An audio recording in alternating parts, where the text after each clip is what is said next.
대출 만남도 하게 되고 또 오늘 처음으로 길의 문학도 시작하게 돼서 너무 반갑고 기쁩니다. 오늘 먼 길에서 오신 전복 교수님과 함께 즐거운 시간 되셨으면 좋겠습니다.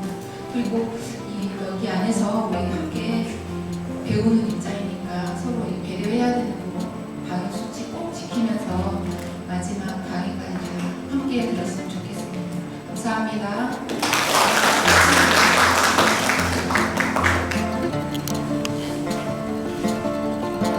네, 안녕하세요. 정관입니다. 오늘 이제 여러분에게 이제 말씀드릴 거는 바로 이제 신사임당하고 그다음에 이제 무명의 신사임당 이렇게 했어요.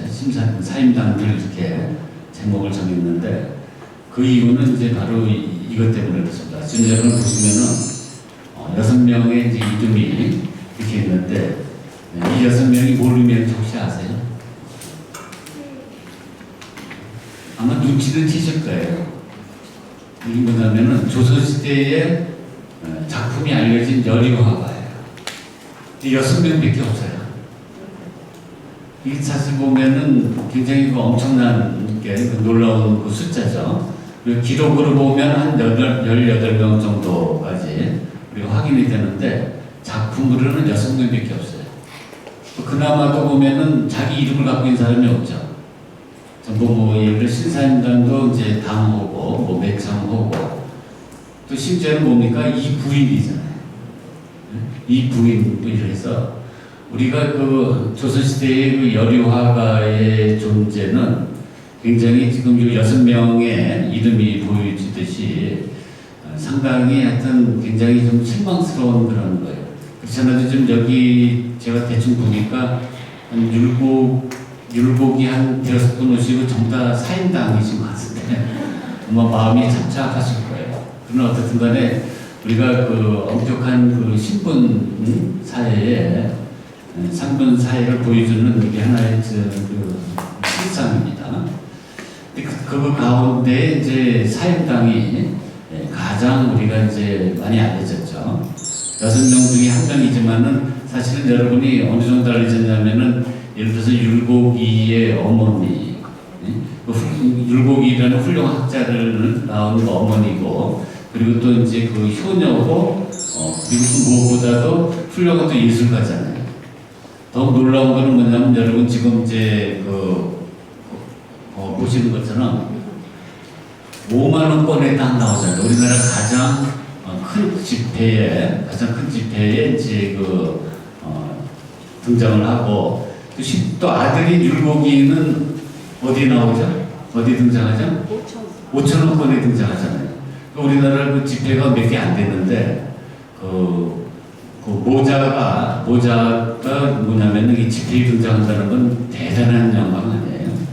그래서 우리가 6명 중에 1명이지만은 상당히 우리가 많은 사람들이 이렇게 존경하는 인물이 신사임당입니다.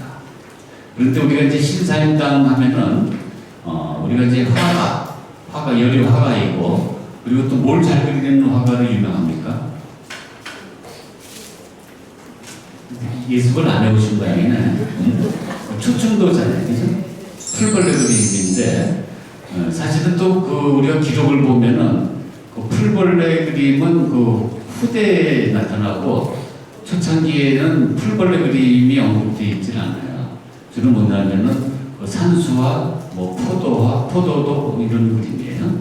그래서 이제 지금 여기 이제 보시면은 돈에 나오는 신사임당의 영정은 우리가 국가에서 만든 표준 영정이에요. 그렇기 때문에 실제 이런 모습인지는 우리가 알 수가 없어요. 그냥 후대에 후손의 이제 얼굴들 보고 또 기록도 보고 그래가지고 이제 추정을 하는 그런 얼굴입니다. 그래서 예전에 이제 서울대 계셨던 이제 이종상 선생님께서 이거를 이제 표준형적으로 그리셨고, 이게 이제 바로 이제 돈에 올라온 거죠. 그 다음에 이제 우리가 이제 5천원권에 있는 바로 신사임당의 아들 유명한 뭡니까? 율곡이예요. 율곡이도 표준형성이에요. 조선시대의 그 영정을 갖고 있지는 않습니다. 그리고 이제 그걸 또 여러분이 이제 그 오죽헌에 가면은 지금 보시는 것처럼 여기에 이렇게 이제 그 조각으로 이렇게 이제 만들어 놨습니다. 그런데 율곡이가 어머니를 위해서 쓴 글이 있어요. 이제 글을 제가 이제 읽어보면은 나의 어머니는 진사 신공의 둘째 따님이시다.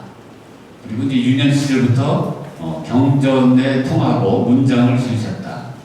노랗게 표시한 거는 이제 중요한 얘기이기 때문에 여러분 이제 강조한 의미를 이렇게 했습니다.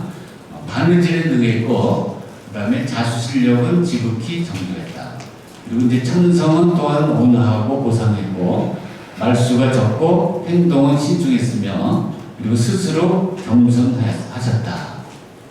아들이 엄마에 대한 회상을 하면서 적은 거예요. 그 다음에 평소에 그림 솜씨가 비범하여 7살 때부터, 어려서부터 안견히 그림을 그렸다 그랬어요. 여러분이 이제 이따가 또 그 산수화를 볼 때 이게 중요한 포인트이기 때문에 기억을 해주세요.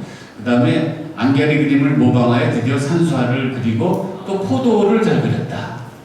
근데 그림 얘기를 보면은 우리가 알고 있는 촉충도 얘기는 없죠. 풀벌레 그리는 얘기는 없어요.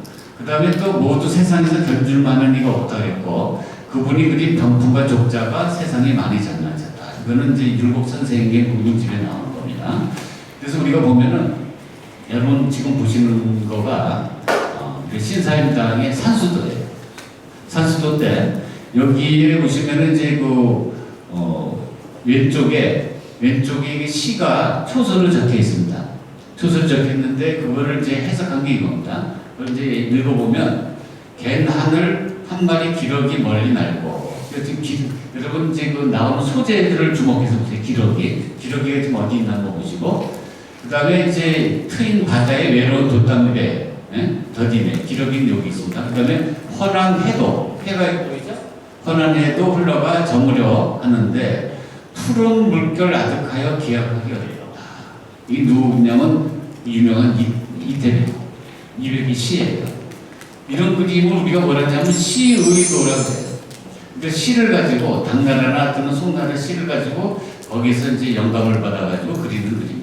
그러니까 제가 이제 사실 이 그림을 보여드리기 전에 이 시를 먼저 보여드려야 돼요. 그 시를 보여드리고 여러분이 만약에 신사임당이라면 어떻게 그렸겠습니까? 그리고 이제 바로 이제 이런 이미지를 이제 떠올리면 되죠. 그런 류의 그림이 시의도예요. 그 다음에 이제 여기 보시면 그 왼쪽에 있는 글씨가 이제 왼쪽에 신사임당의 이제 글씨가 추정이 되고 있는 건데, 그리고 오른쪽에 보면 그 황기로라고 그 당시에 아주 유명한 초서, 유명한 사회가 글씨예요. 그러니까 이건 뭐 제가 보여드리는 이유는 뭐냐면은 이 두 글씨가 거의 비슷한 시기에 제작됐다. 왜 이거를, 왜 신사임당이면 되지 왜 또 황기로를 옆에 보여드리는 이유는 뭐냐면, 예전에 한 10여 년 전에 강릉시립박물관에서 신사임당 전시를 했어요. 근데 거기에 이제 작품명에 뭐라고 써있냐면 작가명에 전부 다 전신사임당 써놓은 거예요. 전신사임당이 무슨 뜻입니까? 신사임당 이름이 전신? 신사임당 이름은 성은 뭐예요? 신씨잖아요. 근데 왜 전이라고 해놨어요? 그럼 뭐냐면 신사임당의 그림으로 전한다. 신사임당의 그림으로 전칭이 된다는 뜻이에요. 근데 거기에 전시된 모든 그림이 다 전신사임당이에요. 그러니까 우리가 세상에 알려진 신사임당 그림이라는 거는 하나도 이건 확실한 신사임당이라고 우리가 알 수 있는 한 점도 없어요. 근데도 신사임당은 그림으로 유명해요. 굉장히 좀 아이러니 아니에요? 전부 다 뭐냐면 전신사임당이에요. 그래서 제가 여기 황기로 글씨를 보여드리는 이유도 뭐냐면 이게 신사임당 글씨 맞아? 그거를 확인하기 위해서 그 당시에 우리가 초서를 유명한 황기로라는 사회가 글씨하고 이렇게 견져서 이건 글씨다. 그렇기 때문에 이거는 신사임당 작품일 가능성이 높다. 이렇게 하는 거예요. 100%는 아닙니다. 100% 신사임당은 한 점도 없어요. 그 다음에 우리가 이제 이거 더불어서 이제 국립중앙박물관에 수장되어 있는데 또 하나 그림이 있어요. 이 밑에 있는 그림입니다. 이것도 마찬가지로 그 시의도예요. 그래서 이제 여기 이제 시가 이렇게 이제 적혀 있는데 여기 시가 보이죠? 근데 우리가 아까 여러분 저기 아들이 율곡이 그 어머니에서 기록한 것 중에서 보면은 누구의 산수도를 모방했다 그랬죠? 안견의 산수도를 모방했다 그랬잖아요. 그래서 제가 이제 안견의 산수도를 갖고 왔어요. 안견의 산수도로 확실한 건 또 한 점밖에 없습니다. 그게 뭐냐면 몽유도원대. 여러분 잘 알고 있는 몽유도원대인데 그 몽유도원도의 안견의 산수하고 그 다음에 이제 그걸 모방했다고 하는 신사임당의 산수도하고 비교하면 비슷합니까? 아니면 아닙니까? 여러분 비슷하다고 생각하는 사람 한번 들어보세요. 한 사람도 없네. 다르죠? 달라요. 그러나 뭐 굳이 찾는다 그러면 여기 이렇게 각이 진 이런 모습이 있잖아요. 그런 거는 이제 우리가 비슷하다고 했지만 그러나 이제 전반적으로 보면 비슷한 면이 적어요. 그래서 우리가 이제 이것도 이제 수수께끼예요. 과연 이것도 맞나? 그리고 또 물론 아들이 신사임당의 안견에 아니 그 율곡이 안견의 산수도를 모방했다고 그랬으니까 분명히 안견 그림을 펼을 텐데 안견의 흔적은 별로 나타나지 않아요. 그래서 우리가 그 신사임당의 그림을 보면 지금 아까 말씀드린 것처럼 전신사임당 또는 우리가 안견의 그림을 모방했다 이런 거 이제 우리가 볼 수 있듯이 수수께끼가 많아요. 불확실한 게 굉장히 좀 많습니다. 그래서 우리가 아까 그 나머지 그 시를 보면은 그거는 또 메모의 시예요. 그래서 이것도 한번 같이 한번 감상을 해보겠습니다. 제가 읽어보면 배 저 안깊게 물가에 대니 배가 보이죠. 그 다음에 해질녘 나그네 근심 새로워 여기 나그네가 이제 여기 있습니다. 그 다음에 들은 넓고 하늘은 나무에 닿았는데 강물도 맑고 그 다음 뭡니까? 달도 가깝다. 그래서 우리가 시에 나오는 소재들은 여기 그림 속에 다 확인이 되죠. 이런 그림은 시의도 또는 시의 산수도 이렇게 이제 부르면 됩니다. 그 다음에 우리가 이제 또 신사임당의 또 다른 그림을 여러분하고 또 이제 감상을 하겠습니다. 그거는 뭐냐면은 요런 그림인데 지금 여기 보시면 이제 새를 그린 그림이 있어요. 새를 그린 그림이 있는데 이것도 우리가 이제 그 신사임당 그림이라고 전하는데 이게 신사임당 그림인지 아닌지는 확신할 수가 없어요. 그렇지만은 또 이것도 신사임당이 살았던 그 당시에 화풍하고는 거의 비슷합니다. 그래서 이제 이런 그림인데 여러분들이 이제 가장 관심이 많은 거는 뭡니까? 신사임당 하면은 초충도잖아요. 근데 초충도는 후대의 송시열의 기록 속에서 나와요. 그것도 신사임당이 뭐 초충도를 잘한다는 뜻이 아니라 신사임당이 그 초충도에 대한 그냥 해설해 볼까 합니다. 그래서 우리가 송시열의 글을 읽어보면은 이것은 옛날 그 정창성 이공부인 신씨가 그린 것이다. 그리고 그 손가락으로 그려낸 그림이 오히려 시연습에 천연적으로 이루어져 마치 사람의 힘을 쓰지 않은 것 같음이 이러하거늘 하물며 오행의 정수를 얻고 융화를 모아 참다운 조화를 이룬 것이매라. 그분이 율곡 선생을 낳은 것은 당연한 것이다. 여기 읽어보시면은 신사임당이 무슨 초충도 잘한다는 얘기는 없잖아요. 그죠? 여러 그림을 잘 그리는데 그 중에 초충도가 최고다 이런 얘기는 아니고 신사임당이 그린 초충도에 대한 그냥 감상에 불과합니다. 그러나 오늘날 뭡니까? 신사임당 하면 초충도. 그래서 우리가 초충도에 관한 어떤 그 신화가 이루어지는데 그 작품에 대해서 이제 몇 개 한번 살펴보겠습니다. 첫 번째는 여러분이 잘 알고 계시는 국립중앙박물관 소장의 그 초충도예요. 근데 국립중앙박물관의 그 초충도는 어느 정도 그 신사임당 그림으로 신뢰성이 있냐면 여기 이제 기록된 것처럼 율곡하고 동시대의 인물로 영의정을 지낸 이양원이 수정했던 거거든요. 이양원이. 그런데 이제 그거를 신경이라는 사람이 한참 후에죠. 이거 율곡은 16세기인데 18세기에 와가지고 그 후손한테 구입을 해가지고 전한 거예요. 그러니까 한 100년 정도의 뭡니까? 갭이 있잖아요. 근데 그 사이에 이게 직품인지 아닌지 그것도 확신할 수는 없어요. 그러나 이제 그 그림이 어떤 그림이냐면 바로 이제 이 그림. 이게 신경이 쓴 이제 그 발문, 아까 말한 17세기에 신경이 쓴 이제 후손한테 구입했다는 발문이 있고 이런 그림이에요. 그러니까 우리가 너무 많이 알려진 그림입니다. 근데 이제 이 그림이 그래도 이제 신사임당이라고 우리가 확증은 할 수는 없지만 100% 확증은 할 수는 없지만 그래도 이제 가장 신사임당에 가까운 그림 초충도로 우리가 많이 알려진 겁니다. 근데 여기 보시면은 지금 뭐가 그려져 있죠? 제가 여러분 알기 쉽게 위에다가 다 저기 소재를 이름을 다 적어놨잖아요. 수박이 우선은 이제 주인공이죠. 수박이 주인공이고 그 후에는 지금 이제 나비가 날아들고 그 다음에 이제 제 오른쪽에 있는 꽃이 무슨 꽃이냐면 그 페랭이 꽃이에요. 페랭이 꽃이고 여기 또 재미난 이제 설정을 했는데 단순히 그냥 그 풀을 또는 꽃을 또는 여기는 이제 과일이겠죠. 과일을 그리고 그 다음에 나비를 그린 게 아니라 거기에 또 재밌는 그 스토리를 집어넣은 거예요. 그 스토리는 뭡니까? 쥐가 생쥐가 수박을 갈고 먹는 거예요. 갈아먹는 건데 그렇다 그러면 우리가 이제 여기에서 그 생쥐가 그 수박을 갈아먹는 거는 이제 무슨 의미가 있느냐? 이거는 다산이에요. 그러니까 다남자 아들을 많이 낳는 거예요. 그러니까 우리가 씨가 많은 과일들 있죠. 여러분이 알고 있는 씨가 많은 과일은 뭐가 있습니까? 네? 참외, 수박, 그 다음에 미인이 좋아하는 거 뭐 있죠? 뭐 석류, 그리고 가장 또 많이 그려지는 게 포도. 포도는 씨도 있지만 또 뭐냐면 넝쿨도 있어요. 그러니까 대대손손, 아들을 많이 낳게 해달라 이런 거예요. 그러니까 어쨌든 간에 우리가 씨가 많은 것은 우리가 다남이다. 다남자다. 다산이다. 이렇게 알고 계시면 돼요. 거기다가 이제 여기는 또 그 쥐가 수박을 갈아 먹으면서 뭡니까? 씨를 보여주잖아요. 그런 이제 어떤 그 스토리까지 이렇게 포함이 되어 있는 거예요. 근데 다산이에요. 다산이고, 그 다음에 여기 보시면 이제 나비가 있잖아요. 나비가 이제 두 마리가 있는데, 오른쪽 나비는 여러분이 많이 아시는 나비인데, 그 김홍국 씨가 노래 부르고 있잖아요. 푸른 나비예요. 그 다음에 이제 그, 왼쪽은 이제 붉은색이 이제 나비인데, 푸른 나비입니다. 이따가 나오겠습니다만, 그 나비도 그 상징성을 갖고 있어요. 수박은 상징성이 쉬우니까 제가 이제 굳이 여기다가 길게 설명은 안 했는데, 나비의 상징성을 한번 제가 한번 보여드리면은, 여기에 그 호접이라고 합니다. 한자로 호접의 그 호라는 건 중국 발음으로 후예요. 후는 그 복도 후예요. 복.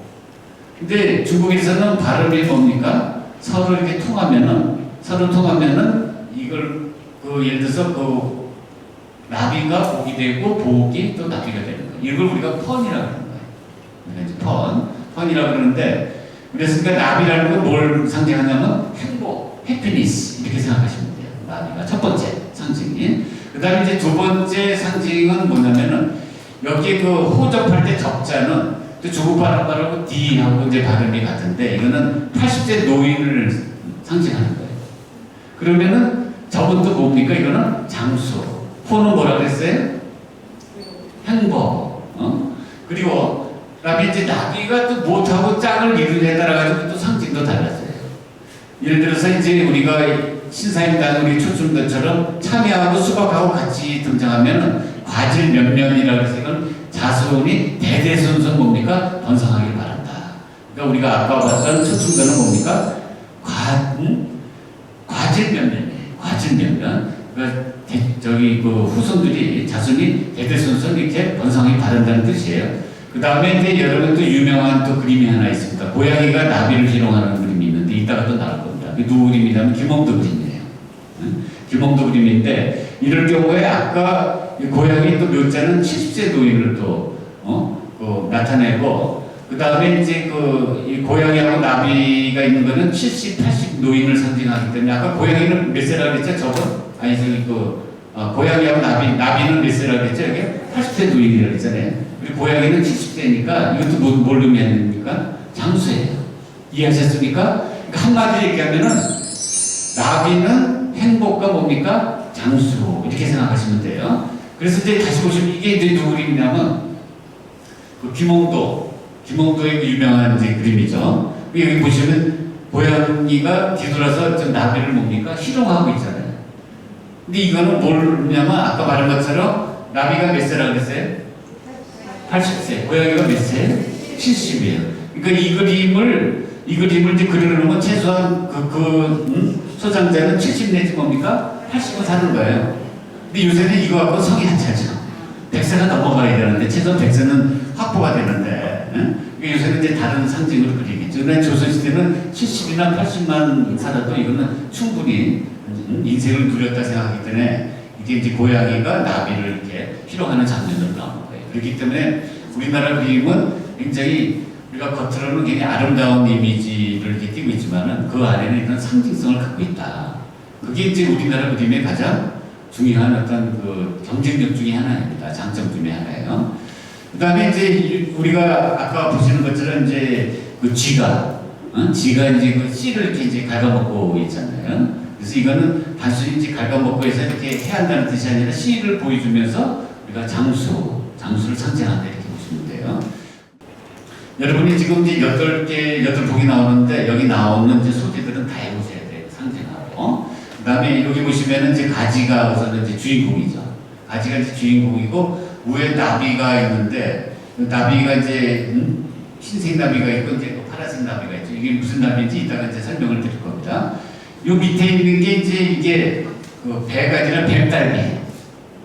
뱀딸기라고도 하고 이게 어떤 사람이 이제 산딸기라고 그러는데 여기 이파리는 산딸기 이파리인데 이렇게 또 땅에 이렇게 이제 이렇게 기어다니는 거는 또 뱀딸기 형상이고 그래요. 그리고 이제 여기 보시면 벌 2마리가 있고 여기 뭡니까? 여기 써 있는 것처럼 방앗개비가 이렇게 있어요. 여기 보시면은 요게 배추흰나비예요. 배추흰나비. 그리고 이제 빨간 거는 암고운 부전나비. 제가 이거 막 찾느라고 고생을 많이 했습니다. 그냥 네이버를 막 뒤져가지고 비슷한 거 있으니까 틀릴 수도 있어요. 그러나 어쨌든 간에 우리가 이제 이런 나비들이 이렇게 이제 날아든다는 걸 알 수가 있고 그 다음에 이제 여기 보시면은 여기에 가장 아주 그 재밌는 장면은 2마리 벌이 이렇게 날아들고 있는 거고 그 다음에 이제 여기 뭐라 그랬죠? 방앗개비죠. 아마 나이 드신 분은 잘 아시겠습니다만은 우리가 젊은 신사임당은 잘 모를 거예요. 그죠? 우리가 저도 이제 어렸을 때는 이제 방앗개비 갖고 이렇게 놀았는데 이제 방앗개비의 모습이 이렇게 보이고 그리고 이 가지는 뭘 상징할 것 같습니까? 가지는 우리가 이제 한자로는 가자라고 해요. 아들을 더한다. 그건 뭐겠어요? 이것도 다산이에요. 또 그렇게 생각할 수 있고 우리가 한국식의 상징, 근데 중국식의 상징성이고 한국식의 상징성은 남자 거시기처럼 생겼잖아요. 그래서 또 이게 뭡니까? 이것도 다산이에요. 하여튼 어떻게 하든 다산이에요. 지금 우리가 두 그림이 전부 다 핵심이 되는 소재가 뭐였습니까? 아들 많이 하는 거예요. 그래서 우리가 초충도가 겉으로 보면 굉장히 아름다워. 그리고 아까 우리가 사이자 선생님이 이제 설명하신 것처럼 이런 우리 초충도라는 건 풀벌레이기 때문에 우리가 하찮게 생각하는 거잖아요. 그러니까 평범하게 생각하는 거잖아요. 그냥 사소하게 지나치는 그런 거지만 거기에서 어떤 가치를 발견하고 거기에서 또 우리가 아름다움을 드러내는 건데 그런 점에 우리가 이제 신사임당의 초충도의 의의가 있습니다. 근데 그거와 더불어서 우리가 안에 이제 속에 들어가 보면은 그 안에는 이런 우리가 이걸 길상이라고 그래요. 이런 행복을 추구한다든가 아들을 많이 낳게 한다든가 아니면 오래 산다든가 그걸 복록수라고 합니다. 복, 행복, 해피니스, 노, 출세하는 거, 수, 장수 이런 거는 길상이라고 하는데 이런 길상의 소망이 담겨 있어요. 이런 길상의 상징성이 담겨 있습니다. 그 다음에 이제 요거가 이제 요 개미 보입니다. 요 개미는 다 아시고 아까 우리 벌처럼 2마리가 이렇게 달려들고 있죠. 근데 요게 제가 이제 찾아보니까 뱀딸기는 이파리가 달라요. 근데 뱀딸기는 땅에 이렇게 뭡니까? 땅에 이렇게 이제 기어서 이렇게 이제 땅에 이렇게 붙어서 이렇게 서식을 하는데 산딸기하고는 또 이파리는 좀 비슷해요. 이렇게 삼지참처럼 이렇게 한번 보세요. 삼지참처럼 된 거는 산딸기하고 비슷해요. 그래서 이게 정확히 뭔지는 모르지만 그래서 제가 쭉 찾아보니까 어떤 사람은 그냥 뱀딸기다, 어떤 사람은 뭐 산딸기다 이렇게 이제 얘기를 하고 있어요. 그 다음에 이제 요거가 뭐냐면 여기 이제 오이가 있습니다. 오이는 뭘 상징할 것 같습니까? 아까 제가 비슷하게 얘기했는데 한국적 상징을 하면 뭡니까? 이것도 남자 거시기처럼 생겼잖아요. 이것도 뭡니까? 다산이에요. 그래서 우리가 이제 다산이 있고 그 다음에 이제 위에 이삭조가 있어요. 조. 그죠? 조에 이제 이삭이 보이는 거고 여기 이제 개구리가 나오고 그 다음에 여기 땅강아지가 나오고 여기도 마찬가지 이제 벌이 나옵니다. 그거를 우리가 이제 디테일하게 보면 이게 이제 조 이삭이에요. 조 아시잖아요. 그죠? 조고 그리고 재밌는 건 이 벌 한번 보세요. 벌이 지금 뭡니까? 엥 하고 그냥 날개짓한 거를 보이잖아요. 그걸 아주 이제 생동감 있게 표현했고 그 다음에 이제 이 그림에 재미난 스토리가 있습니다. 그건 뭐냐면 땅강아지하고 개구리 한번 보세요. 개구리가 어떻게 하고 있습니까? 살금살금 걸어가지고 좀 땅강아지를 잡아먹으려고 이렇게 뒤쫓아오고 있잖아요. 그래서 우리가 우리가 놀랍게도 우리가 자세히 살펴보면은 신사임당의 이 초충도에는 물론 전 신사임당입니다. 전 신사임당의 초충도를 보면은 이런 재미있는 스토리텔링이 들어있다라는 걸 우리가 볼 수가 있습니다. 그거는 우리가 인간의 세계가 아니고 뭡니까? 곤충의 세계 그리고 동물의 세계입니다. 그 다음에 또 이제 새로운 그림을 한번 보겠습니다. 이거는 여러분이 아주 좋아하시는 아주 이쁜 곳이죠. 뭡니까? 양귀비. 평소에 잘 드시죠? 대답 잘 하셔야 돼요.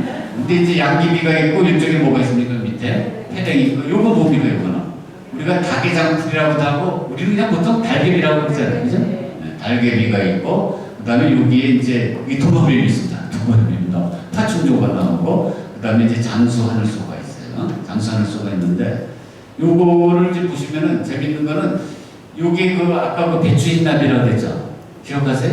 근데 배추흰나비가 그냥 공중에 이렇게 붕 떠 있는 듯이 이렇게 돼 있어요. 근데 이게 가능할 것 같습니까, 실제?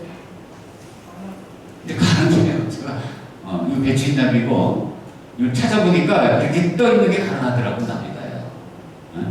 제가 하여튼 이 장면 찾느라고 열심히 많이 뒤졌습니다. 근데 어쨌든 간에 이렇게 그냥 그 가다가 그냥 이렇게 정지한 것 같은 정지하면 같은 이제 이러한 그림들이 여기 있고 그다음에 여기 이제 아까 보여드렸던 것처럼 이게 뭐라 그랬죠? 달개비하고 이거는 패댕이 아까 이어서 두 번 나오는 거죠. 그리고 이게 이제 그 달개비입니다. 달개비고 그다음에 이제 또 다른 그림을 보면 요 꽃에 대해서는 설이 많아요. 어떤 때는 뭐 어숭이라고 그러고 어떤 때는 황초기라고 그러고 어떤 때는 닭불이라고 그래요. 그 다음에 이제 여기는 이제 도라지 이거는 확실하게 알겠고 그 다음에 이제 고추장자리가 나와요. 고추장자리 누구 노래죠? 조영진. 그 다음에 이제 여기 보면 나비도 나오고 그 다음에 어떤 개구리가 나오고 이제 여치 이건 여치입니다. 여치가 나오는데 요게 이제 우리가 이제 그 아까 보여드린 것처럼 이제 황초교 이제 보이는데 요거하고 좀 가장 이파리하고 이게 비슷한 것 같아요. 그래서 어숭이라는 것도 있는데 어숭이보다는 황초교가 저는 거의 맞지 않을까 이렇게 이제 생각을 합니다. 그리고 여기 아까 보시는 것처럼 근데 이 경우는 아까는 개구리가 뭘 쫓아갔었죠? 아까 뭘 쫓아갔어요? 벌써 잊어버렸네. 딱가가에서 쫓아갔잖아요. 지금 이제 여치를 쫓아가려고 뭡니까? 하늘을 쳐다보고 있는 것부터 다른 거를 또 발견한 것 같아요. 그 다른 게 뭐냐면 바로 나비입니다. 나비를 보고 나비를 이제 쳐다보고 있는데 그래서 우리가 마치 우리가 이제 동물의 왕국처럼 이 곤충의 세계에서도 이런 어떤 스토리텔링을 이렇게 이제 이렇게 표현하고 있는 것이 바로 뭐냐면은 전사임당의 초충도입니다. 그다음에 요거는 뭐냐면 여러분 이거 잘 아시죠? 여기 보지 마시고 그냥 하세요. 여기 보지 마시고 안 본 것처럼 바보 대답하세요. 뭐예요? 맨드라미였죠. 맨드라미인데 맨드라미는 우리 이제 개간하라고 그러는데 이게 마치 닭뼈슬처럼 생겼잖아요. 그럼 뭘 상징할 것 같습니까? 닭뼈슬. 네? 아까 세 개 중에 있죠. 행복, 출세, 장수. 출세예요. 닭뼈슬도 출세하는 거예요. 네? 근데 여기 이제 출세의 의미가 있고, 그 다음에 이제 요 밑에 이제 그 숙부쟁이가 있고, 여기에 있던 나비가 있고, 여기 뭐가 있습니까? 이게 바로 뭐냐면 새똥구리예요. 새똥구리가 이제 새똥을 갖고 지금 이제 노는 장면이 있습니다. 그래서 이제 이건 출세다. 그리고 나비 세 마리가 날아가는 거 포즈도 다 다르게 이렇게 표현했죠. 그래서 우리가 세세히 보면은 우리가 이게 그 음미할 수 있는, 감상할 수 있는 이런 재미들이 제법 있어요. 그냥 단순히 이렇게 그냥 아름답다, 풀벌레를 그렸다 이렇게 보기에 앞서서 우리가 이렇게 세밀하게 들여다보면은 재미있는 구석이 있다는 걸 우리가 알 수 있고, 이 새똥구리 장면도 제가 좀 덜 확대했습니다만 크게 확대하면 굉장히 재미있는 그런 장면입니다. 그래서 우리가 또 하나 이제 여기 보시면은 요거는 이제 앞에 있는 요거 꽃은 뭐냐면 이거는 나팔꽃이에요. 근데 이제 뒤에 있는 거는 이거는 이제 산지족입니다. 산지족이고 요거는 이제 그 뭡니까? 이거는 잠자리죠. 잠자리인데 재밌는 건 여기 이제 벌이 또 뭡니까? 날아오다가 중간에 또 뭡니까? 급정거를 한 거죠.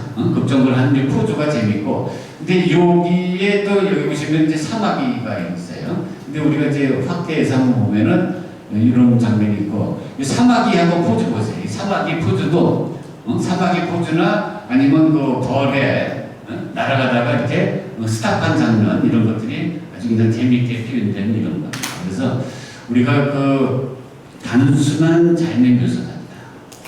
단순한 풀벌레를 그린 게 아니다. 그건 뭐냐면 그 풀벌레 사이에서 일어나는 그러니까 동물과 곤충 사이에 일어나는 뭡니까? 하나의 재미있는 어떤 이야기.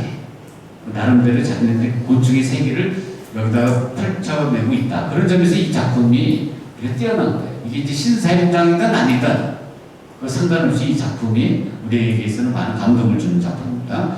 그리고 이제 여기 보면 이게 이제 원추리입니다. 이 원추리가 있고, 그 다음에 이제 여기 보면 이제 그 나비가 있고, 그리고 이제 벌이 있고, 개구리가 있고, 그 다음에 이제 여기 이제 또 포인트예요. 여기 이제 포인트인데, 여기 한번 보시겠어요? 여기 보시면은 뭐가 있습니까? 여기 뒤에. 이거 보입니까? 달팽이에요, 달팽이.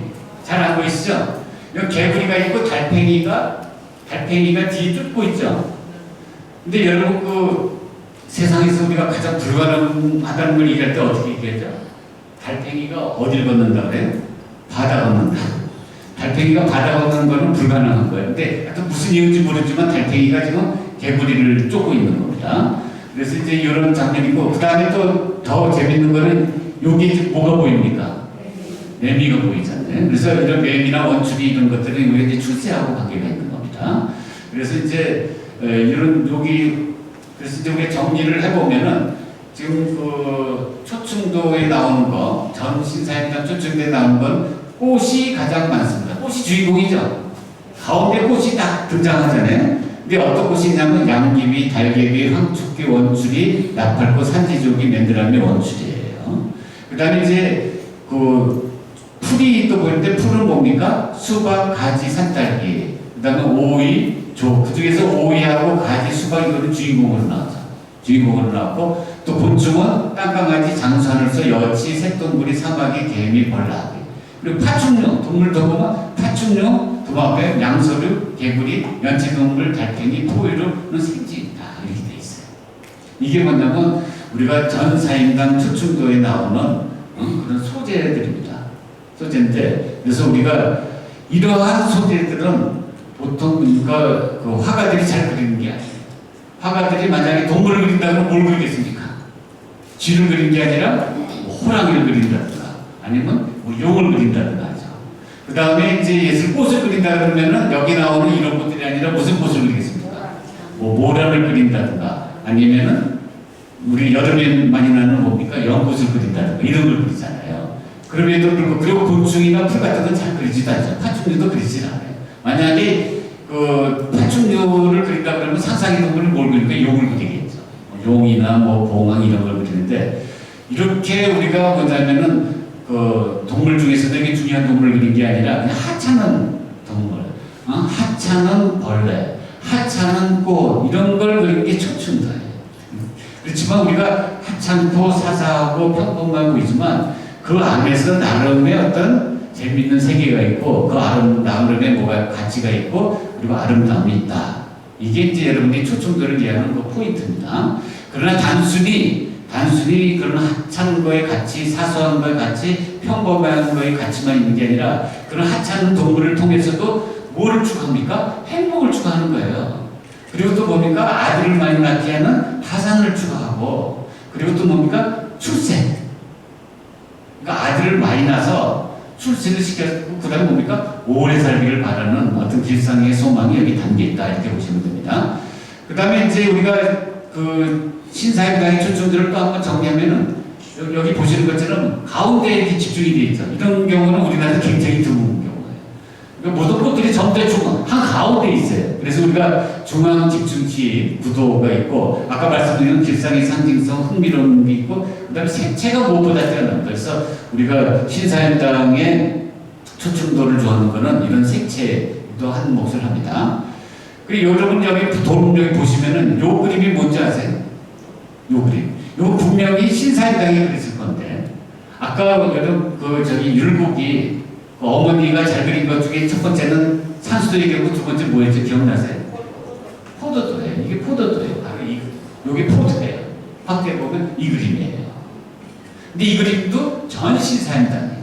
전 신사임당인데 어떻든 간에 그 포도주 중에서는 가장 신사임당 그림에 가까운 거라고 여기서 이거를 바로 어디다 넣는 겁니까? 이 돈에다가 이렇게 집어넣는 겁니다. 이게 돈에 집어넣는 거고, 그 다음에 이제 또 우리가 또 하나 이제 초충도를 한번 보겠는데, 이 초충도는 그 오죽헌에 있는 그 강릉 시립박물관에 수장되어 있는 겁니다. 그래서 요거는 우리가 이제 그 율곡이를 제왕한 그 송담선에 원래 소장되어 있던 겁니다.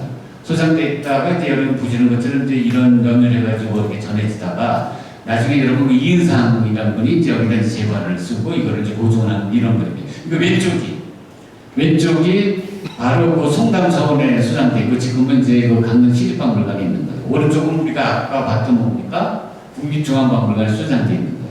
두 그림을 비교하면 똑같은 지금 수박 그림인데 같은 그 수박이 등장한다는 것이 같은데 나비가 등장하고 물론 여기 이제 달개비도 있습니다만은 뭐 다른 점을 찾으면 뭐가 다르겠습니까?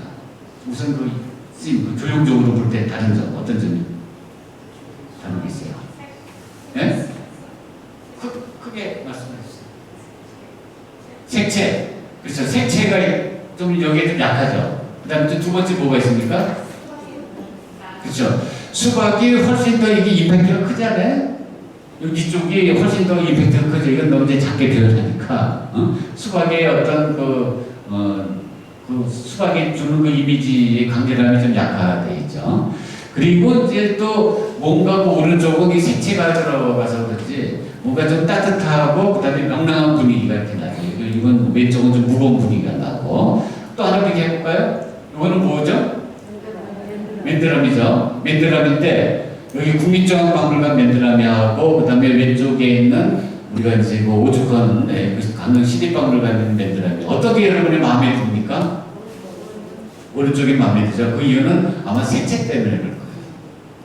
그래서 우리가 이 채색화의 채색화의 그 매력이라는 거는 굉장히 사람들을 이렇게 따뜻하게 하고 시선을 끌게 합니다. 그럼에도 불구하고 우리 조선시대는 채색화보다는 어떤 그림이 많이 그려졌냐면 수묵화가 많이 그려졌어요.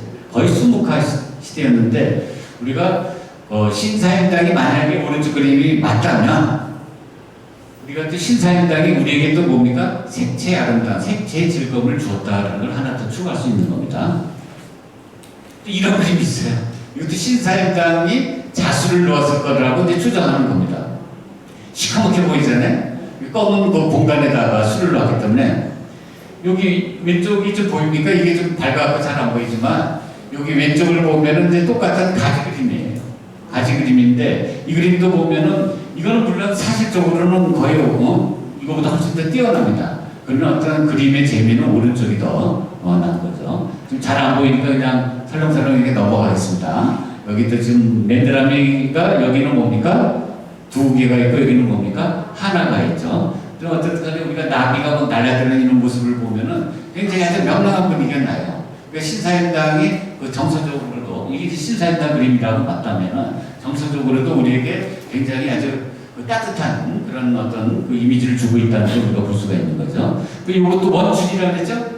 원줄이도 보면은 여기 그 곡선미도 훨씬 이게 좀 뛰어나죠, 오른쪽에.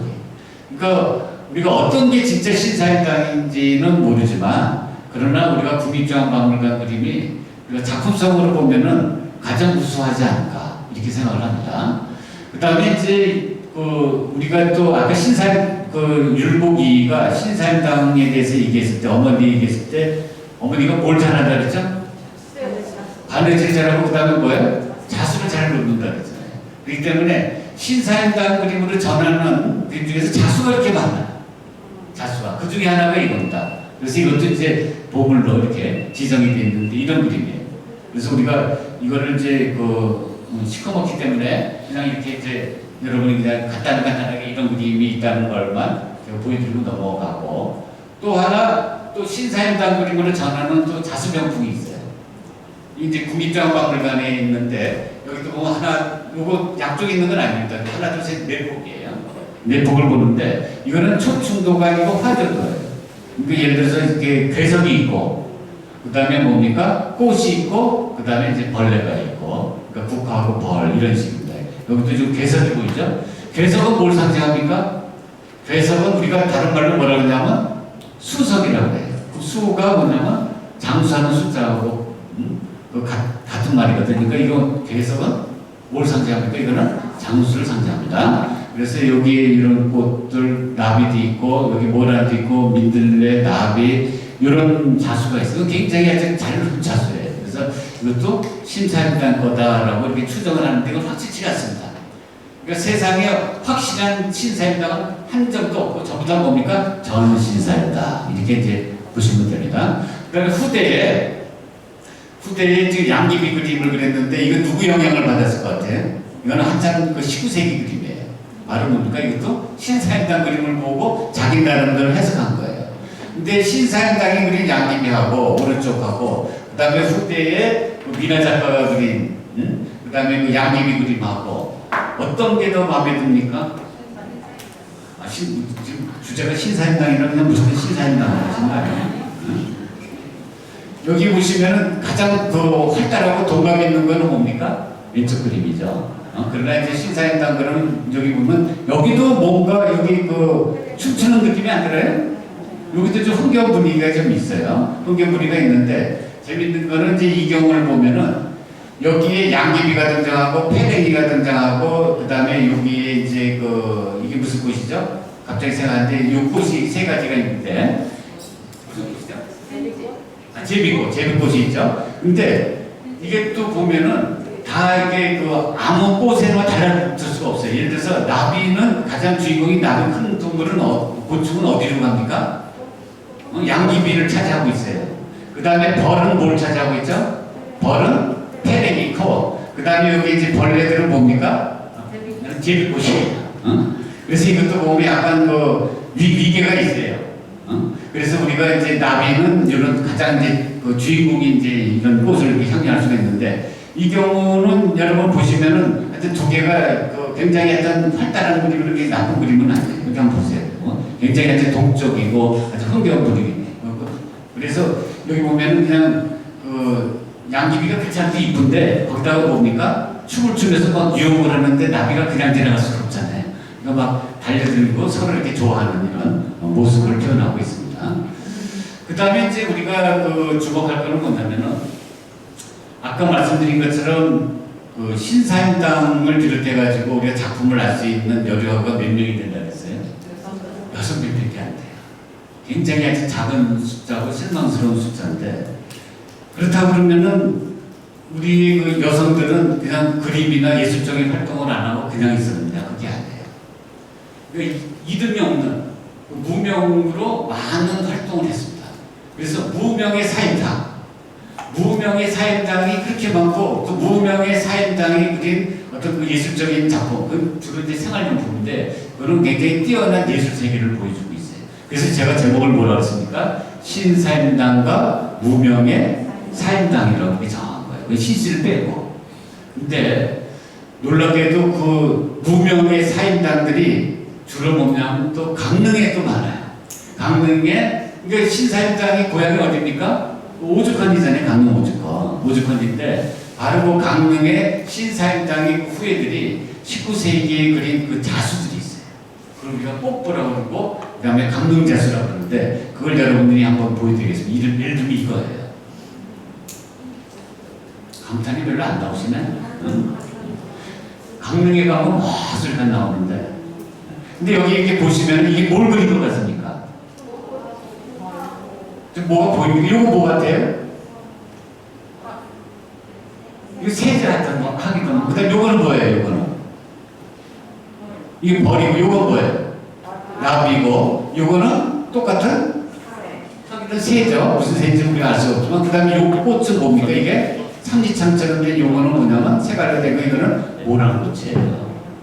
그러니까 모란꽃에 새가 날라들고 그 다음 뭡니까? 벌이 날라들고 또 나비가 이렇게 춤추는 이런 장면이에요. 이거 화조도 잖아요. 춤도 잖아요. 그런데 이제 놀랍게 또 이 그림을 보면은 그냥 실루엣만 이렇게 표현한 거예요. 실루엣만 표현하고 그 안에는 똑같은 일정한 그 패턴을 하고 채워놓은 거예요. 그 패턴이 뭔지 아세요? 그거에 대해서 이제 여러분이 한번 살펴보겠습니다. 가까이 보면 이런 장면이에요. 이게 아까 말씀드린 건 새 가지 막 날개짓 하고 있는 그 동감을 이렇게 이제 표현한 겁니다. 이 패턴이 보면은 여기 화면이 좀 깨끗하지 않습니다. 빨간색, 그 다음에 여기 약간 그 뭡니까? 파란색, 노란색 뭐 이렇게 돼 있잖아요.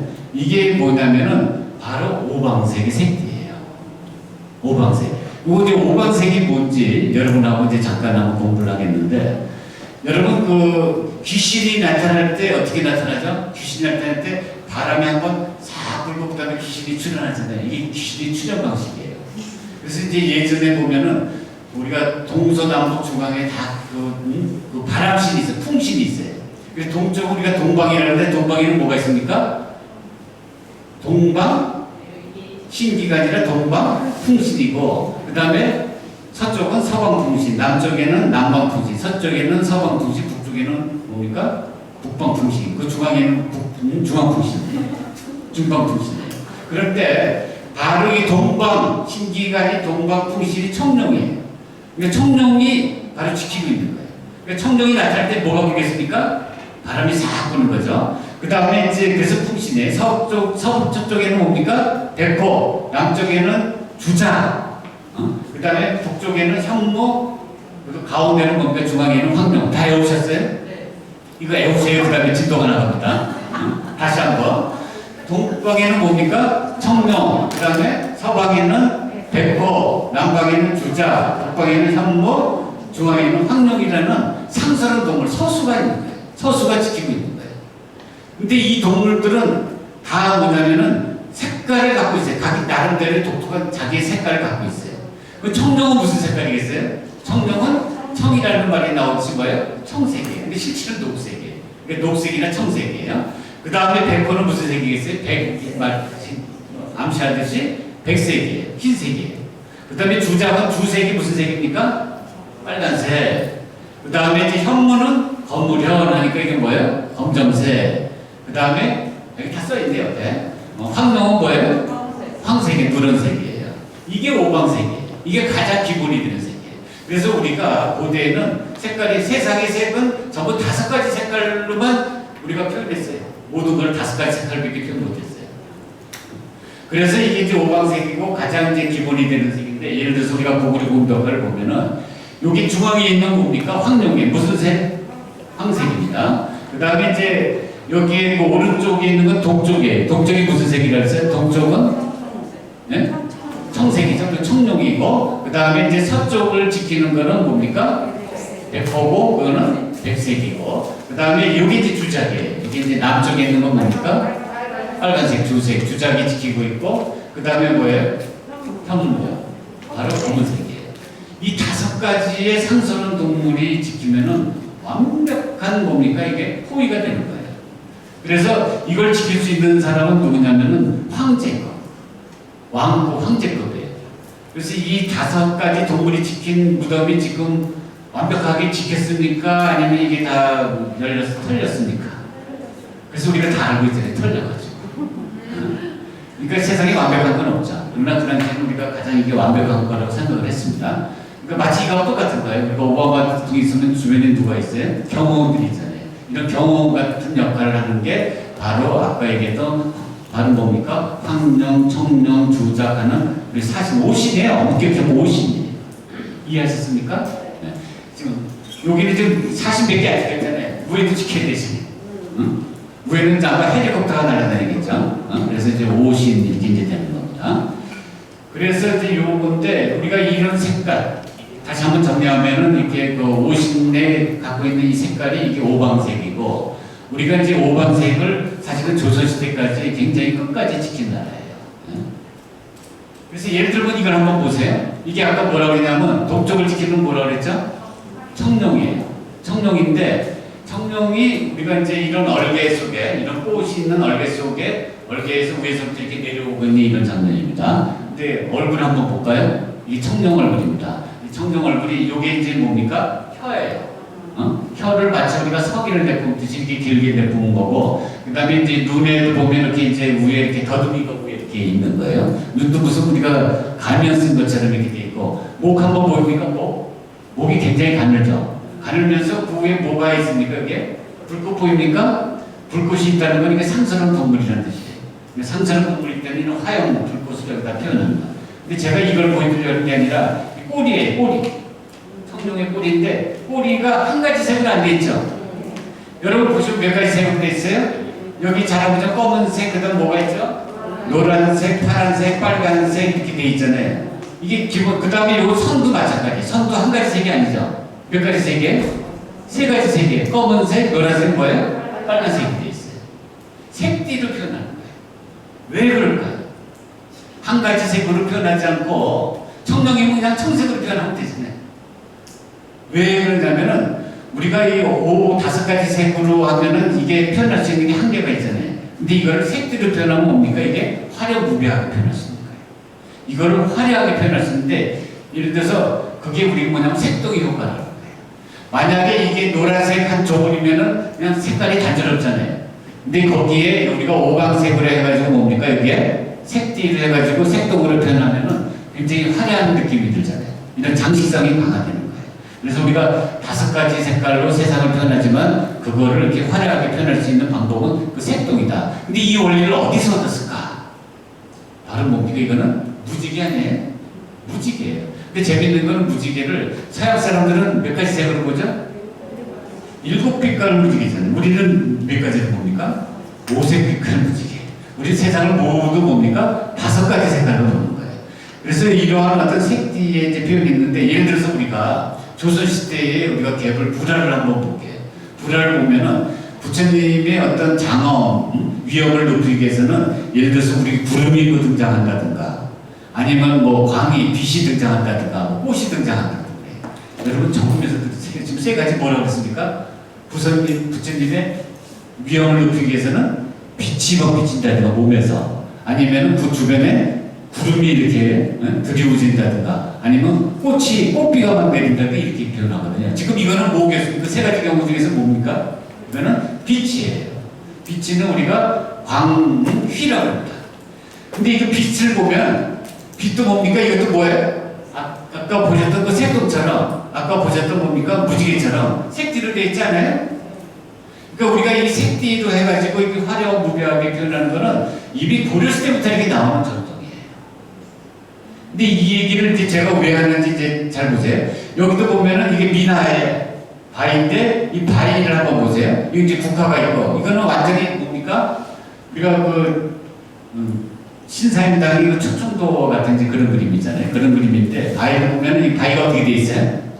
색도그로 돼 있지 않아요? 색띠로 돼 있죠? 무지개처럼 표현돼 있잖아요. 그럼 다시 돌아갑니다. 이런 그림도 마찬가지예요.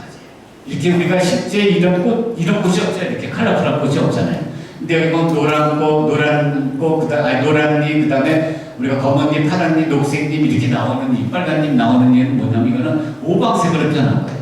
그러니까 화려하게 표현하려고 그러면 이렇게 오방색으로 이렇게 나타내면 이런 식으로 나타내면 되는 거예요. 그렇다 그러면 다시 돌아갑니다. 제가 왜 이 얘기를 하는지 이해하셨어요? 우리가 아까 봤던 그 화조화, 모란이 있고, 그 다음에 새가 있고, 그 다음 뭐가 있었죠? 나비가 있고, 벌이 있었잖아요. 근데 그 실루엣만 놔두고 그 안을 뭐로 다 채웠습니까? 색동으로 채웠죠? 색띠로 채웠죠? 이게 바로 뭐냐면 꽃보예요. 이해하셨어요? 꽃보자기라는 뜻이에요. 꽃보자기. 그래서 이거를 이제 뭐 시집, 우리가 지금 홀레 때 뭐냐면 기러기 있잖아요. 모간 같은 거 이렇게 이제 싸가는가 아니면 홀레용 부푸 낼 때, 거기다 싼 글을 꽃보입니다. 그게 강릉 지방에서 유행했던 거예요. 그래서 이제 그 꽃보를 여러분 보이면 또 그 하나 이제 그 꽃보를 보여드리기 앞서 또 하나 여러분 이제 그 꽃보를 하나 또 이제 주워갈 필요는 이거는 뭘 그린 겁니까? 꽃이 아니라 이건 뭐죠? 나무를 그린 거예요. 근데 이 나무의 의미를 우리가 알 수 있는 그런 노래가 하나 있습니다. 주머니 노래라고. 제가 한번 읽어보겠습니다. 숲에 영단숲에 뿌리 없는 나무 섰네. 아까 그 나무입니다. 그 끝에 여는 열매 해도 열고 달도 열고. 아까 해 보셨습니까? 달 보셨어요? 그 다음에 뭡니까? 가지 벌려 12가지 잎은 피어 산비피어. 해는 따서 어떡합니까? 중치 짓고 달은 따서 안을 받쳐 상별 따서 상집 놓고 중별 따서 중집 놓고 무지동대 끈을 따라 무지개로 손을 돌려. 이런 노래가 바로 뭐냐면 주머니 노래인데 이 주머니 노래를 여러분이 그 보시고 들으시고 이 그림을 한번 보세요. 이해가 됩니까? 이거는 여느 나무가 아니죠. 무슨 나무입니까? 이거는 우주목이에요. 이거는 우주수예요. 다시 말하면 인간과 하늘을 이어주는 그런 하늘 사단이 열렸다는 거예요. 그러니까 인간의 소망이 우주목을 통해서 어디로 전해집니까? 하늘로 전해지고 하늘의 메시지가 또 우주목을 통해서 어디로 내려오는 거예요? 인간에게 내려오는 거예요. 그렇다 그러면 여기 그 우주목이 아까 12가지라고 했죠. 이거 몇 개, 한번 세어보세요. 몇 개입니까? 6개, 6개, 12가지 맞죠? 요거는 이 이파리들이 아까처럼 뭐 어떻게 돼 있어요? 무지개처럼 돼 있죠. 색동처럼 돼 있잖아요. 아까는 근데 여기는 무지개라고 했잖아요. 이게 무지개처럼 돼 있는 게 이게 뭐예요? 이게 별 아니에요? 달이 것도 뭐예요? 해가 되는 거예요. 그래서 왜 그러면은 우리가 강릉에 있는 그 신사임당의 후예들은 왜 우주목을 표현하고 그걸로 우리가 해를 표현하고 달을 표현하고 그걸 무지개처럼 컬러풀하게 했을까? 왜 그랬을 것 같아요? 그건 뭐냐면은 우리가 그 삶이라는 거는 여인네들의 삶이라는 건 굉장히 고달프잖아요. 그 고달픔을 무엇으로 잊겠습니까? 무엇으로 지우겠습니까? 무엇으로 위로를 받겠습니까? 이런 뭐 우주적인 그 판타지, 이런 우주적인 그 환상으로 바로 그런 삶의 어려움을 이겨나가는 거예요. 그게 바로 뭐냐면은 여러분이 보시는 강릉의 뭡니까? 꽃보예요. 이거 한번 보세요. 이것도 한번 보세요. 이거 강릉의 꽃보예요. 보시면은 이것도 보면 그냥 하나의 그냥 추상의 야처럼 보이지 않아요? 물론 이거 여러분 이제 잘 보시면 여기는 이게 기본적으로 뭡니까? 나무죠. 나무가 있고 그 다음에 아마 새가 있고 그럴 거예요. 그리고 또 그 안을 뭐를 채웠습니까? 그 실루엣, 그건 실루엣만 살리고 그 안을 아까 보신 것처럼 무지개로 채운 거예요. 무지개로. 이게 이제 가까이 보시면 이렇게 돼 있어요. 여기 나무고, 그 다음에 이제 이런 이제 해와 달 같은 것들이 이제 그 표현이 돼 있고, 이것도 한번 보세요. 이것도 기본적으로 뭐죠, 이게? 나무예요. 나무고 우주수고 우주목이에요. 근데 이걸 우리가 확대해서 보면은 이 안에도 뭐를 채웠습니까? 무지개를 채웠죠. 소장님 어떠세요? 이 작품은 뭡니까?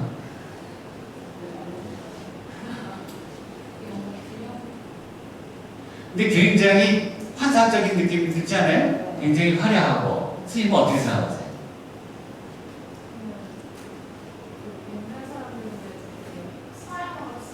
네. 모던 아트 같아, 그죠? 네, 아주 추상하고. 근데 이게 조선시대에 아까 말한 강릉에 이름 없는 뭡니까? 사임당이 하나 한 등 뭡니까? 정성을 들여서 놓은 자수예요.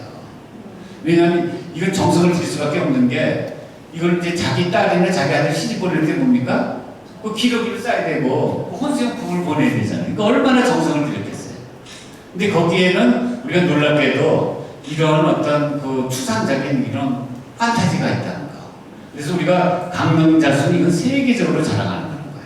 그리고 예를 들어서 우리가 신사임당 같은 경우는 어쨌든 간에 우리가 정확히 작품 진작은 알 수는 없지만 그래도 뭔가 그 구상적인 곤충의 세계고 동물의 세계고 식물의 세계였잖아요. 근데 그거를 그 신사임당의 후예들은 어떻게 했는가? 그거를 사고 실루엣만 살리고 그걸 완전히 추상의 세계로 이런 판타지로 만들어내고 있는 거예요. 그래서 이것도 마찬가지. 이런 그림 이제 여러분들이 이제 이거는 강릉 꼭 보겠다 하는 걸 이제 딱 짐작할 수 있죠. 이게 굉장히 쉬워요. 나무를 그리고 꽃을 그리고 화자를 그리고 초충들을 그리고 그 실내에만 남기고 그걸 뭡니까? 패턴화하고 그걸 또 그 안에는 뭐로 채웁니까? 무지개로 장식화한다. 다시 한번 그러니까 이거를 실루엣만 그래서 단순화시키죠. 또 그거를 뭡니까? 아주 복잡하게 또 그걸 반복해가지고 패턴화하죠. 그 안을 지워가지고 거기다가 뭡니까? 무지개로 어떻게 합니까? 장식화하는 거예요. 이게 바로 뭐냐면 강릉의 꽃보예요. 근데 굉장히 놀라운 이런 작품들입니다. 하나하나 보시면은 이것도 마찬가지예요. 굉장히 다양한 모습으로 이렇게 나오는데 기본적으로 꽃이든가 나무가 모티브가 되어 있는 거예요. 그래서 이것들을 확대해서 한번 보면은 그 안에도 어김없이 뭡니까? 무지개로 장식되어 있어요. 무지개로. 네. 요것도 마찬가지예요. 이것도 기본적으로 나무가 이제 방사선 형태로 지금 이렇게 이제 펼쳐져 있잖아요. 펼쳐져 있고, 그 안에 보면, 여기 보입니까? 이거 뭐죠? 약간 이제 구체적인 형상들이 가끔 이렇게 나와요. 이렇게. 아, 이건 새겠구나, 이거는 뭐 나비겠구나, 새겠구나, 뭐 이런 것들이 우리가 볼 수 있는 게 있고. 이 색깔이 좀 이쁘잖아요. 이거는 시대는 오래되지 않았어요. 20세기이긴 하지만 약간 그 파스텔 톤을 해가지고 이렇게 만드는데 이거 현대적으로 또 이렇게 응용할 수 있다는 걸 이제 보여드리는 겁니다. 그래서 이거를 얼마든지 응용할 수 있잖아요. 얼마든지 또 색감도 살릴 수가 있고. 여기 보시면은 이런 나무 중간중간에 뭐가 보입니까? 새가 보이잖아요. 이게 전체적으로는 이게 그냥 패턴화 돼가지고 단순화 돼가지고 새인지 모르지만 이 클로즈업에서 보면 새가 보이고 나비가 보이고 그래서 이런 화조화의 세계를 우리가 볼 수가 있습니다. 여기도 보시면은 이것도 우리가 확대해 보면은 이거는 그냥 나무 이파리나 이런 것들이 뭡니까? 가지들이 막 생동감이 되게 살아있잖아요. 살아 움직이고 있는 이런 모습도 보이고 그 다음에 이것도 한번 보세요.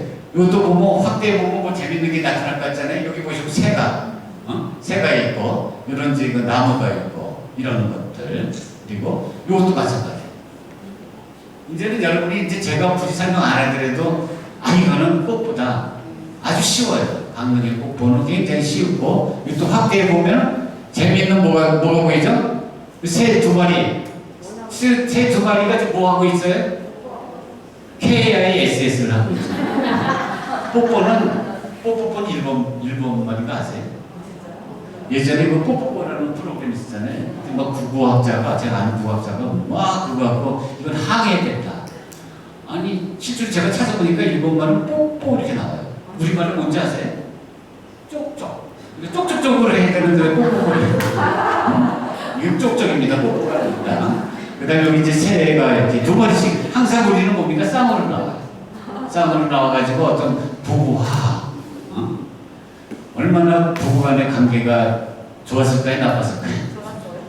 되게 항상 같이 이렇게 쌍으로 이렇게 부부로 이렇게 나옵니다. 그 다음에 여기도 이것도 마찬가지로 우리가 방사선 모양의 이제 나무고 이런 여기도 보면 요거 새들 재밌잖아요? 다 쌍으로 나오죠.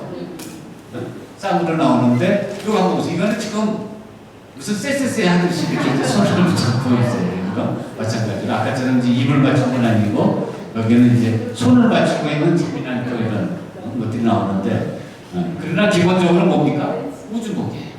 기본적으로 우주소의 어떤 구성 속에서 이런 재미있는 이제 우리가 화조의 세계를 하고 이거는 물론 이제 강릉 건 아닙니다만 이것도 서울 쪽입니다만은 이것도 뭐냐면은 우리가 그 강릉 출신 하지만 그 사임당의 후예들, 무명의 이름 없는 그 사임당의 후예들, 사임당들이 지어낸 이건 정말 이거는 그 현대 미술 아니에요. 현대 이거 추상 미술이에요. 그래서 어떻게 새 보합 조합 같은 것도 굉장히 잘했는데 사실은 우리가 이제 이런 그 조각보가 있잖아요. 이런 걸 이제 조각보라 하는데 조각보는 되게 이제 그 우리가 옷을 짓다가 남은 걸로 하잖아요. 예를 들면은 이제 자기 남편의 자기 남편의 저고리를 짓다가 남은 조각, 그리고 자기 이제 그 아들의 이제 바지를 짓다가 남은 조각, 그리고 자기 딸의 이제 또 치마를 또 남은 조각, 그런 걸 하나하나 모아가지고 이렇게 만든 거예요. 그렇다 보면 거기에 이 조각에는 이런 조각부에는 뭐가 담겨 있냐면 가족에 대한 뭐가 담겨 있어요? 사랑이 담겨 있어요. 이게 포인트. 이게 단순히 이게 막 현대적이다, 모던하다, 아니면 뭐 앱스트랙트하다 이거보다 더 중요한 거는 그냥 뭐예요? 사랑이 깔려있기 때문에 훨씬 더 이런 그 추상회화 같은 이러한 조각보가 더 깊이 감동을 주는 거예요. 이런 조각보 이거 한번 보세요. 이런 거 다 남은 거 벌잡고 다 남아 이거 했는데 세계 조합 같은 건 이런 건 거의 뭡니까?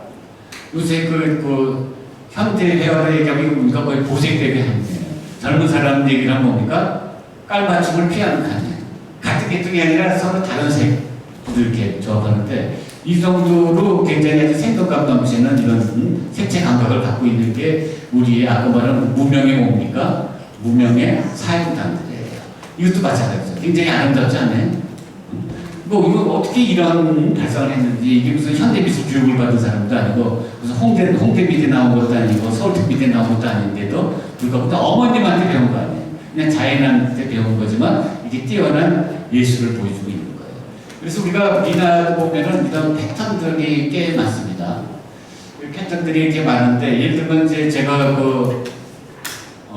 2년 전에 이제 전시회를 한 적이 있는데, 그때 그 현대화랑에서 미나 현대를 만나다 조선시대 꽃그림전을 했거든요. 그때 이제 여기 이제 포트존으로 이렇게 내세운 요 작품이에요. 요 작품인데 이게 이제 무슨 꽃이냐고 논란이 많았어요. 뭐 감자꽃이냐, 뭐 또 어떤 사람은 뭐 다른 꽃이냐 그런데 이게 이제 그 변형이 되기 때문에 정확히는 알 수가 없습니다. 알 수는 없는데 하여튼 뭐 감자꽃 같은 뭐 그런 패턴입니다. 이건 무슨 꽃인지 아시죠? 이거 무슨 꽃이죠? 이건 모란이고 중간중간에 뭐가 있습니까? 나비도 있고 그다음에 이거는 이제 그 석주카가 대나무 꽃이라고 하더라고요. 또 이런 대나무, 왜 대나무 이파리 맞죠? 석주카 이런 꽃도 있고. 그래서 이런 이제 패턴을 응용한 그림들이 미나 속에서 굉장히 많이 나옵니다. 많이 나오고 이런 것도 마찬가지예요. 그런데 이제 제가 끝으로 여러분에게 이제 보여드릴 거는 이제 뭐냐면은 오늘 제가 쉬지 않고 바로 온데 그 백앤모에 대해서 한번 제가 잠깐 얘기를 할게요. 백앤모도 그 무명의 그 사임당들의 굉장히 뛰어난 예술품이에요. 한번 볼까요? 그때 이제 꽃그림전 했을 때 백앤모를 이렇게 그냥 막 한 벽에다가 채워놨는데 이게 아주 그냥 데이트를 쳤어요. 사람들이 여기 와서 전부 다 뭡니까? 이런 걸 찍어요. 이런 거. 저도 여기 있네. 제가 이제 동료 학자들하고 같이 이렇게 찍었는데 아주 포토존으로 굉장히 아주 그냥 인기를 끌었던 이게 백앤모예요. 근데 백앤모라는 건 뭐냐면은 이게 뭐냐면 그 미니멀 스페이스 아니에요? 아주 작은 공간이에요. 우리나라 화면 중에서 제일 작은 공간인데 거기에 예를 들어 뭐 꽃이라든가 아니면 여기 보시는 것처럼 새라든가 이런 것들을 이제 표현한 건데 우리가 새를 표현하면 아까 말씀드린 한결같이 뭘 합니까? 뽀뽀뽀가 아니고 뭐예요? 쪽쪽쪽을 다 하고 있어요. 그래서 이제 우리가 보통 이런 건 이제 원앙침이니까 원앙침은 이제 같이 신혼부부가 같이 이렇게 되잖아요. 이거 뭐 당연한 것. 이거 없어도 다 뭡니까? 저절로 쪽쪽쪽을 하겠죠. 이거 아예 입을 그냥 갖다 대고 있으니까 다 대고 있잖아요. 희한할 정도로. 이게 조선시대 그림 맞아 할 정도로 입을 맞추고 있는 거예요. 사실 우리가 조선시대에 입 맞춘 그림 없잖아요. 이런 거는 우리가 이제 터부시하고 하는데 사실은 사람으로 나누면 뭡니까? 원앙이, 그러니까 이 그 동물이나 또 새를 갖고 이렇게 이제 이런 이제 표현을 하고 있어요. 그러니까 엄마 아빠예요. 엄마 아빠가 입을 맞춰야 뭐가 나옵니까? 다산다남자가 되겠죠. 새끼들이 이제 풍성하게 자라겠죠. 근데 그런 기원이에요. 그런 기원을 이렇게 이제 적극적으로 하고 있는데 바로 이런 우리나라 그 백앤모를 활용해서 최고의 화가가 된 사람이 누구냐면 김종학 씨예요. 최근에 이제 부산시립박물관에서 전시했는데 그래서 이제 그분의 전시를 제가 지난주에 봤는데 굉장히 감동적이었어요. 그래서 제가 끝으로 이제 김종학 씨를 한번 소개를 하겠습니다. 김종학 씨는 이 백앤모의 꽃과 이런 나비를 그렸지만은 지금 여기 보시는 것처럼 그 파리 김해박물관에 이제 그 초청을 받아서 굉장히 유명한 박물관입니다. 세계적으로 유명한 박물관에 초청전을 우리가 이제 여기 보시는 것처럼 이제 그 전시를 했고 2018년에 했네요. 2018년에 했고 근데 처음에 놀랍게도 일본에서는 뭐냐면 이런 개념 예술을 했어요. 이유한 씨 아시죠? 그래가지고 여기 보시면 이 상자에다가 뭡니까? 천을 씌워갖고 이걸 이렇게 꼬여놓은 거예요. 이게 미술품, 그러니까 가장 아주 그 첨단의 그 현대 미술을 했던 분이 일본에서. 그리고 또 이제 미국으로 건너가지고 미국에서도 이런 뭐 추상 미술도 하고 뭐 이랬던 분이에요. 근데 그러면서 이제 깨달은 게 뭐냐면은 이걸로 해가지고는 이게 승부가 안 되겠다. 여러분 제가 한번 이게 좀 영어 도서관이니까 영어로 한번 문제를 내볼게요. 서울대에서 영어로 박사학위 받은 사람하고 미국의 중학생하고 누가 영어 잘하게 하면 뭐라고 대답하시겠어요? 그 질문 자체 대답이 나오잖아요. 그죠? 그게 뭐냐면 우리가 거기에서 모든 예술이라든가 모든 언어라든가 모든 삶이라는 거는 모든 그 생활, 모든 문화라는 거는 삶의 기반이 돼야 돼요. 그러니까 거기서 살아야 돼요. 거기서 살아야 그게 말도 잘하고 그 다음에 예술도 뭡니까? 그게 어떤 깊이 있는 예술이 나오는 거예요. 그러니까 예를 들어서 만약에 우리가 이제 여기 군산에 뭐 완주의 어떤 만약 송강사를 그리겠다 해가지고 서울에서 배낭 메고 와가지고 백팩을 메고 와가지고 거기서 우리가 이제 캔버스를 설치하고 거기서 뭐 하나를 보고 그리고 뭐 하나 보고 그러면 그거는 그냥 그 대상이 뭡니까? 거죽을 그린 거예요. 껍데기를 그린 거예요. 그 안에 깊이 담겨 있는 그거를 알갱이를 우리가 뽑아낼 수가 없는 거예요. 그러려고 그러면 여기 여러분처럼 여기에 완주에 사시는 분이 겁나 거기를 뭐 송강사를 드나들면서 가다 보면 거기에서 자기도 모르는 사이에 송강사의 그 에센스가 가슴에 탁 맺히잖아요. 그걸 표현해야 되는 거예요. 그래서 이제 우리가 이분은 뭐냐면은 이거는 미국 걸로 해가지고는 자기가 그러니까 서양 걸로 해가지고는 어려서부터 거기 살지 않았기 때문에 이거는 승부를 할 수가 없다. 그래서 우리 걸로 해야겠다. 그래서 미국에서 뭘 생각했냐면 과연 우리의 한국적인 이미지가 뭐가 있을까? 그러면서 현대적인 이미지가 뭐가 있을까 생각한 게 미나예요. 그래서 거기서 미국에서부터 미나를 막 그리기 시작한 거예요. 한편으로는 그 추상이야를 비롯한 이런 현대화를 그리면서 그리고 귀국을 하더니 어디로 간지 아세요? 지금 여기로 갔어요. 여기 무슨 산인지 아세요? 설악산을 간 거예요. 1970년대 가가지고 지금까지 얼마 전까지 설악산에서 40여 년간을 사신 거예요. 그래서 그 설악산에서 우리 자연을 보고 또 이게 설악산의 그 천왕봉 폭포인가요? 그 폭포죠. 폭포를 그리고 그 다음에 꾸준히 우리나라 미나를 수집을 했어요. 미나를 수집해서 미나를 통해 갖고 이게 한국적인 이미지니까 가장 한국적인 어떤 그 그림이 무엇인가를 고민을 하고 그 다음에 또 백앤모 이게 백앤모잖아요. 백앤모를 항상 집안에 이렇게 두면서 여기에 있는 꽃, 여기에 있는 아까 동물 이런 것들을 끄집어낸 거예요. 끄집어내서 화풍에 풀어낸 게 바로 이런 거예요. 여기에 꽃들이 막 있잖아요. 이런 것들이 전부 다 백앤모에서 나온 것들이에요. 그래서 여기서 가장 한국적인 꽃, 한국적인 새, 한국적인 동물을 그린 화가를 이렇게 지금은 이제 우리가 아주 존경을 받고 있는 성공한 화가가 된 거예요. 그래서 이제 프랑스에서도 이제 초대를 받고 부산미술관에서도 얼마 전에 지난주까지 전시를 했던 분이에요. 근데 이런 것들이 결국 이게 뭐예요? 이제 우리가 아까 봤던 신사의 땅이 뭡니까? 초춘도에 다 나오는 것들이에요. 그 나오는 전통적인 그 이미지를 현대적으로 풀어낸 겁니다. 이거 보세요. 다 이게 초춘도에 나오는 것들이에요. 나비 보이죠? 꽃 있잖아요. 초춘도나 화주도에 나오는 이런 그림들. 그리고 또 이런 그림들을 우리가 아까 뭡니까? 무명의 사임당들이 바로 어디서 했던 거죠? 강릉에서 그 꽃보를 통해 또 표현했던 거잖아요. 그거를 또 자기 나름대로 새롭게 표현한 거예요. 빨간 바탕 위에다가. 아까 뭐 수고도 뭐 빨간 바탕 나온 거 첫 번째 보여드린 거 기억나세요? 그런 거예요. 그런 데서 다 아이디어를 얻는 거예요. 이거는 엄청 커요. 위에서부터 밑에까지 쫙 내려오는 겁니다. 미술관이 아주 그냥 천정 높은 데서. 그러나 이 안에 들여다보면 이게 뭡니까? 이것도 다 아까 봤던 그 꽃보에 보였던 그런 그림들, 아니면 그 신사임당의 그림에 보였던 거, 또는 미나에 보였던 거, 이런 거예요. 그거를 현대적으로 뭡니까? 이렇게 엮어내고 풀어내고 있는 거예요. 이 중에 한 분이 바로 그 김종학 씨 누구냐? 오른쪽에 있는 분이에요. 이분은 누구냐면은 그분의 절친인 김동호라고 그 부산 그 영화제 그 위원장이 있던 분 있잖아요. 그분이에요. 근데 마침 그쪽에 전시가 두 분이 계셔갖고 제가 한 장 좀 같이 찍겠습니다 해가지고 찍은 거고, 그 다음에 이런 거 한번 보세요. 여기 보면 장수벌레 같은 게 있잖아요. 이 발상이 어디서 나온 거예요? 신사임당 아니에요? 이거 신사임당이에요. 여기 또 나비가 날아다니잖아요. 이것도 뭐예요? 신사임당이에요. 우리가 아까 쭉 보셨잖아요. 신사임당 아니면 뭡니까? 무명의 사임당들이 했던 그런 것들을 이 사람이 이렇게 풀어내는 거예요. 거기다가 플러스 또 이제 아까 보셨던 이제 그 백앤모라든가 이런 데서 아이디어를 얻고, 여기도 보세요. 나비가 막 날아들고 있잖아요. 이걸 미나식으로 이렇게 풀어내는데, 그래서 맨 처음에는 이런 걸 그릴 때 다른 사람들이 맨 처음에는 사람이 젊었을 때는 그야말로 첨단의 전위 미술을 했잖아요.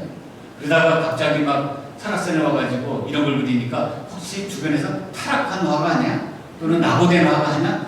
이렇게 막 비판을 받을까 막 자기 스스로 걱정하는 게 있어요. 그게 따르다가 이렇게 적더라고요. 편지 쓴 걸 보면은 저기 주변에 있는 사람들이 나를 뭐 나고한 학자 또는 나고한 화가 또는 타락한 화가라고 이렇게 흉볼지 모르지만 나는 그래도 가장 한국적인 걸 그려내고 있다.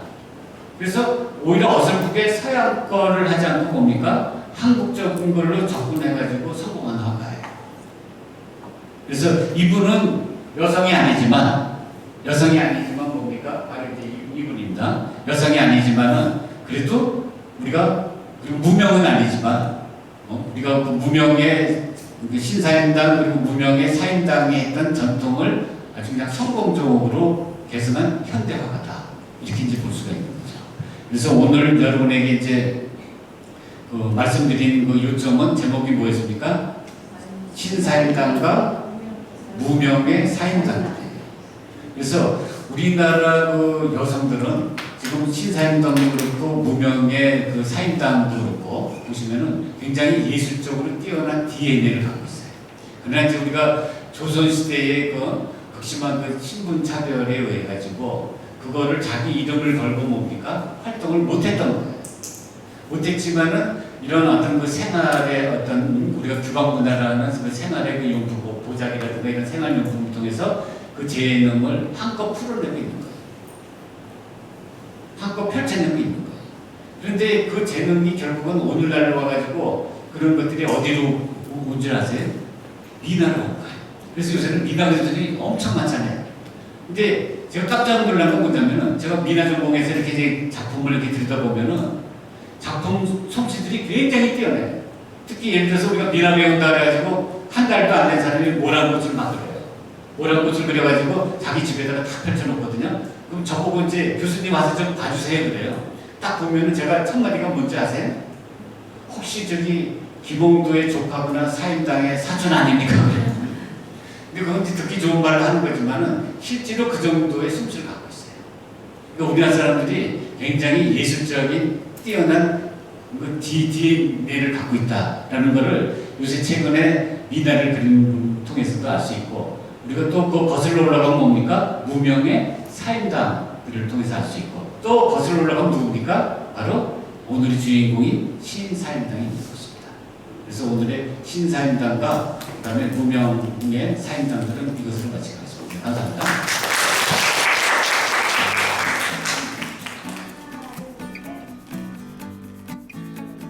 강의 어떻게 보셨는지요? 신사임당과 일곡의 생애를 통한 이야기들을 잘 들었고요. 교수님이 강의하신 미나를 전반적으로 다양하게 들어볼 수 있는 아주 뜻깊고 좋은 강의였습니다. 초청도를 통하여서 사임당의 그 새로운 그 미나에 대한 해석들을 저희가 깊게 느낄 수 있는 시간이었고요. 우리나라가 가지고 있는 그런 오방색들, 미나에 대한 새로운 패러다임이라고 할까요? 그런 것들을 느낄 수 있는 좋은 시간이었습니다. 네, 예전부터 관심 있던 신사임당의 삶과 그리고 그녀가 그렸던 그림의 다양하게 등장했던 벌레나 꽃들을 보면서 일상에도 이렇게 소중하고 즐거운 재미들을 찾아서 살았구나. 그리고 엄마로서 자식과 아이들 그리고 가정의 행복을 바라는 마음이 그림에 잘 녹아져 있는 것 같아서 그런 그림들을 많이 보고 또 그려보고 싶은 마음이 생겼습니다.